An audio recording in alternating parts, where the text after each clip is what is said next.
Hi friends, कैसे हो आप लोग। तो हम लोग इसके पहले क्लास में पढ़ चुके थे। यूनिट एंड मेजरमेंट का ये हमारा चैप्टर है। इसके पहले क्लास में हम लोगों ने पढ़ा था कि फिजिक्स क्या चीज़ होता है। आज फिजिक्स का हम डेफिनेशन पढ़ रहे हैं। फिजिक्स का डेफिनेशन हम लोग कैसे देंगे। फिजिक्स है this is the study of nature and natural phenomena.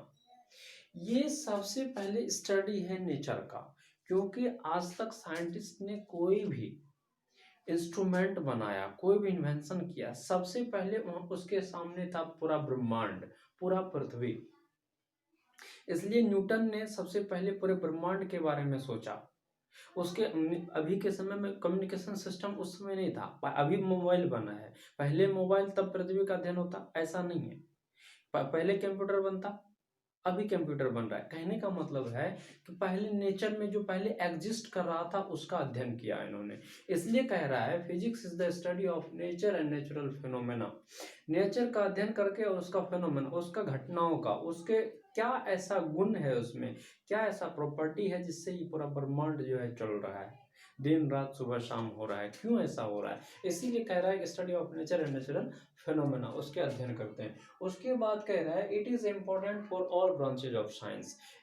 किसी भी ब्रांच में जाइए, फिजिक्स जो है मोस्ट इम्पोर्टेंट है। क्योंकि आज यदि फिजिक्स का माइक्रोस्कोप किसका है, फिजिक्स का है, और उसको यदि बायोलॉजी से हटा देते हैं, बायोलॉजी काम करना बंद नहीं होगा। बायोलॉजी का, डॉक्टर का बहुत सारा काम जो है 100 में जितना नंबर आप 50-60% कह सकते हैं, 70% कह सकते हैं, सारा काम फिजिक्स कर देता है। तो फिजिक्स जो है किसी भी सेक्टर में इंपॉर्टेंट रोल निभाता है। फिजिक्स के यदि केमिस्ट्री का बात करें, केमिस्ट्री में यदि दो बॉन्ड है, हाइड्रोजन और ऑक्सीजन, उसके बीच में बॉन्ड में फोर्स कितना लग रहा है, कौन बताएगा, हमारा फिजिक्स बताएगा। क्योंकि फिजिक्स का अल्टीमेट है फोर्स का ही अध्ययन। कहीं भी जाइए फोर्स का ही इसका अध्ययन किया जाता है। फोर्स क्या चीज़ है और कहाँ कहाँ लग रहा है, किस किस पर डिपेंड कर रहा है ये फोर्स। फोर्स इंपॉर्टेंट है, और केमिस्ट्री के लिए भी, बायोलॉजी के लिए भी, और कोई मैथमेटिक्स के लिए भी। क्योंकि मैथमेटिक्स में यदि कैलकुलस आया है तो उसका वो देन किसका है, न्यूटन का। और न्यूटन कौन है, पहले फिजिशियन है तब मैथमेटिशियन है। कहने का मतलब फिजिक्स जो है सभी ब्रांचेज के लिए इंपॉर्टेंट है। फिजिक्स हो, केमिस्ट्री हो, बायोलॉजी है, सबसे पहले आता है कौन, फिजिक्स। उसके बाद है फिजिसिस्ट क्या कहता है, बहुत इंपॉर्टेंट इसके लिए बात आते हैं कि ये अपने, physicists are always ahead of their times, अपने समय से आगे रहता है फिजिस्ट। क्योंकि भविष्य प्रोडक्शन यदि करता है वो फिजिशियन ही करता है। भविष्य में आने वाले समय में कौन सी घटनाएं होंगी, सोलर इक्लिप्स किस समय होगा, समंदर में लहरें कितने रफ्तार से आ रही हैं, कब तक हमारे किनारे तक पहुंच जाएगा, पोर्ट को हमको संभाल लेना है। मतलब ये प्रोडक्शन जो करता है। इसलिए अपने समय से हम जी रहे हैं 2020 में, लेकिन भविष्य 2050 तक का हम अभी गिनती करके बता सकते हैं। फिजिसिस्ट अपने समय से बहुत आगे रहता है।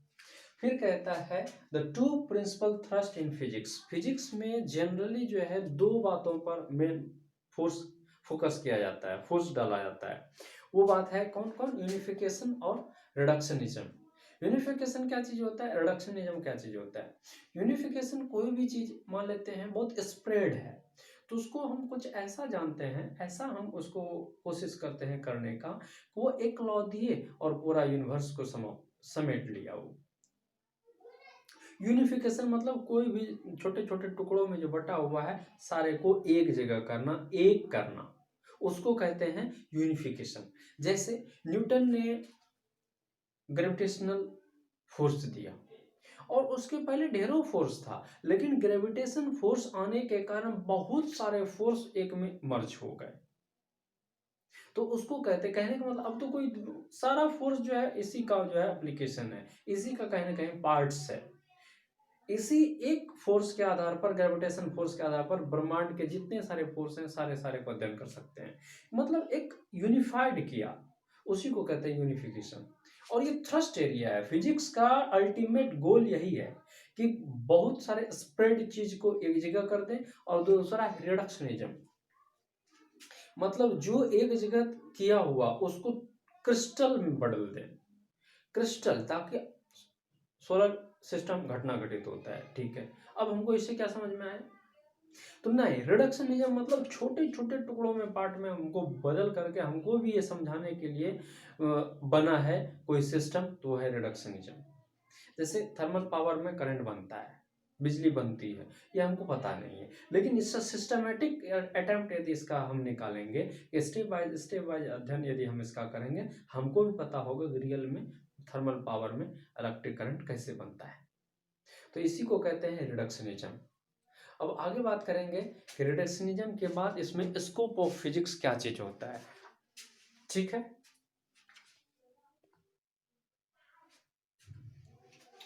हाँ, अब हम लोग पढ़ते हैं स्कोप ऑफ फिजिक्स, कि फिजिक्स का स्कोप क्या है।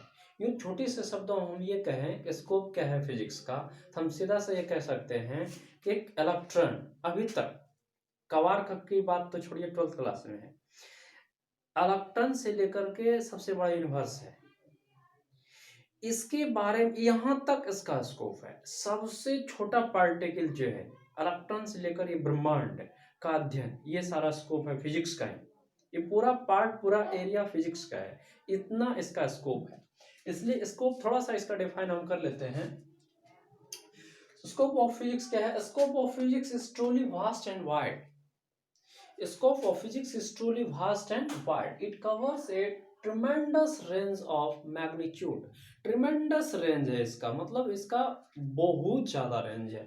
Tremendous range of magnitude और range of magnitude and physical quantity like length, mass, energy। और कितना दे हम, ये तो बहुत कम है। Length, इसका length जो है रिसेंटली अपडेटेड, सबसे लास्ट में कह सकते हैं जो मापा गया, वो वेलोसिटी ऑफ लाइट्स मीटर का परिभाषा दिया जाता है।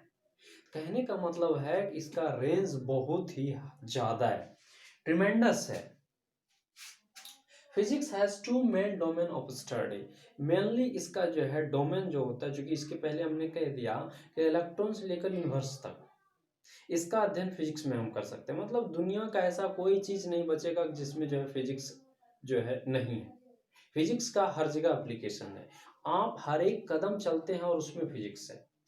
आप यदि जानते हैं, आप देख सकते हैं, खुद सकते आपको मिलेगा। इसलिए इसका मेन दो है, इसका है मैक्रोस्कोपिक और माइक्रोस्कोपिक। माइक्रोस्कोपिक बहुत बड़े सब्सटेंस का अध्ययन करना है, जो कि हमारे आंखों से दिख सकता है और आंखों से नहीं भी दिख सकता है। बहुत इतना बड़ा है कि हमको दिख नहीं सकता है, एक चीज ये हो जाता है कि इतना छोटा है कि दिख नहीं सकता है, एक चीज ये हो जाता है। इसलिए माइक्रोस्कोपिक और माइक्रोस्कोपिक बहुत बड़ी चीज का अध्ययन, क्योंकि पृथ्वी का एक कोना को हम देख पा रहे हैं, अभी पूरा ब्रह्मांड, पूरे पृथ्वी को तो नहीं देख पा रहे हैं, लेकिन इसका भी हम लोग अध्ययन करते हैं। ये बड़ा चीज में आया। The microscopic domain includes phenomena at the laboratory, terrestrial and astronomical. सबसे पहले लेबोरेटरी में आपका जो भी सिस्टम लाए, उसका जो अध्ययन किए, उसका अनुसार से वो सारा माइक्रोस्कोपिक में आएगा। टेरेस्ट्रियल, ग्रह प्लेनेट सब। उसके बाद है एस्ट्रोनॉमिकल, चांद तारा, उसका भी अध्ययन हम लोग यदि करेंगे तो माइक्रोस्कोपिक में ही, क्योंकि बहुत बड़ा पार्ट्स हो जाता है, वो बहुत बड़ा सब्सटेंस, इसको सब्सटेंस नहीं करके ऑब्जेक्ट भी नहीं कह सकते हैं, बहुत बड़ा चीज का अध्ययन किया जाता है, जिसका साइज, शेप एंड साइज जो है हमारे उम्मीद से ज्यादा हो। पृथ्वी का साइज एक बात है, उसका रेडियस मान लेते हैं तो उसका 6400 किलोमीटर सिर्फ उसका रेडियस है। आप समझ सकते हैं कितना बड़ा जगह को है, इसीलिए बात शब्द हम कहते हैं बहुत बड़ा, जिसका कि इमेजिन हम कर सकते हैं उससे ज्यादा बड़ा। तो उसके बाद माइक्रोस्कोपिक है। जनरली हम बात करें तो दो पार्ट्स है, एक बहुत छोटा और एक बहुत बड़ा। तो इसमें माइक्रोस्कोपिक बहुत छोटे लेवल पर इसका अध्ययन किया जाएगा। The microscopic domain includes atomic, molecular and nuclear phenomena. Nuclear phenomena के बारे में हमको अध्ययन करना है। न्यूक्लियस हमको पता भी नहीं, अभी हाथ में रहेगा कितना इलेक्ट्रॉन है कितना प्रोटॉन, हमको मालूम भी नहीं है, लेकिन इसका भी अध्ययन हम लोग करते हैं। वो कौन सा है? वो फिजिक्स में। फिजिक्स में कौन से है? माइक्रोस्कोपिक फिजिक्स में जो भी होगा, तो उसमें हम अध्ययन करते हैं। तो हमको पता ऐसा लगता है फिजिक्स में बहुत कुछ है, बहुत से छोटे चीज का और बहुत से बड़ा चीज का अध्ययन यदि हम किसी भी चीज में हम पढ़ते हैं तो वह है हमारा फिजिक्स। अब नेक्स्ट हम चलेंगे स्कोप ऑफ फिजिक्स के बाद एक्साइटमेंट ऑफ फिजिक्स में, नेक्स्ट लेक्चर में हम लोग करेंगे। धन्यवाद।